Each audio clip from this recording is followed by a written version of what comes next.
Okay, the topic is school days. It's not school, and when I think of school days, I think nostalgia. And I've got the advantage of having lived long enough, I can actually look back to things that are nostalgia. One of my favorite movies is The Blues Brothers. And the part that I absolutely love is where they have to go see the Penguin. I don't know if you guys remember, the Penguin was the nun that ran yeah, yes, exactly. Ran the orphanage that they were at. I laugh hysterically at that. My children don't understand. It's because my first grade teacher, they based the Penguin on my first grade teacher. So imagine, I'm going to go way back. This is at the middle of the Cold War. Sputnik had only been launched the year before. The Cold War is in place. You know, we're doing things literally that go out in the hallway, duck and cover. All that was real at the time. I had Sister Letitia, I think it was, at that time, and she was just like the Penguin. She would do things. The Penguin, remember, had a yardstick. Sister Letitia had a metal ruler. And if you were bad, you put out your knuckles and got whacked with the metal ruler. I saw in the class one time she was writing up on the chalkboard. Kid in the back was mocking her, doing something, and she whips around without looking with the eraser, whips around and pops him right in the head. Not even, we're saying, how'd she do that, right? And of course, poor Debbie Olive, who talked too much in the class, had her mouth taped shut with green tape for 2 hours to teach silence. I could go on with the stories, but it's not really about Sister Letitia. What it's really about was another kid in my class named Jerry Quinlan. My favorite part of first grade back in this period, once every 2 weeks we had show and tell. And I love show and tell.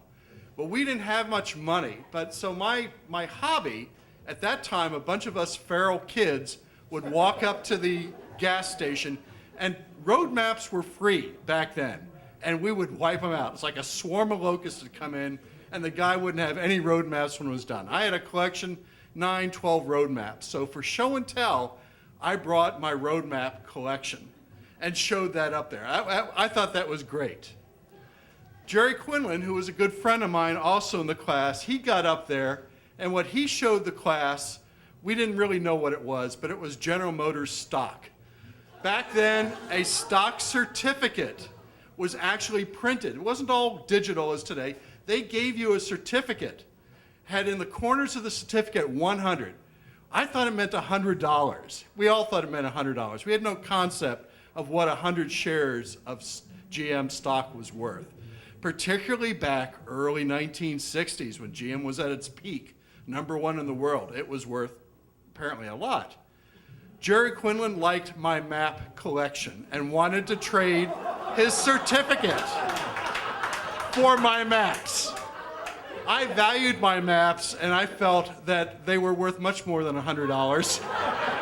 Would not trade with him. But he was a good friend of mine, and he finally persuaded me to make the trade. Let me put it in perspective of what $1 in 1960 would be worth today.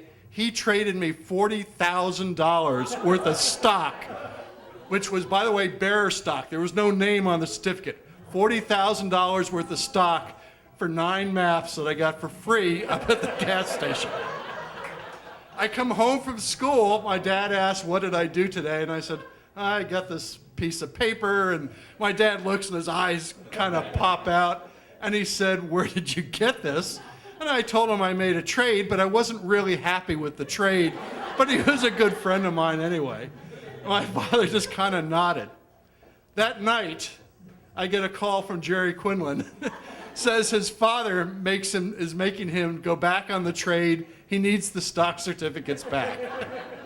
So for a brief period of time, less than a day, for a little kid, 6 years old, I had $40,000, didn't know what it was. That's it.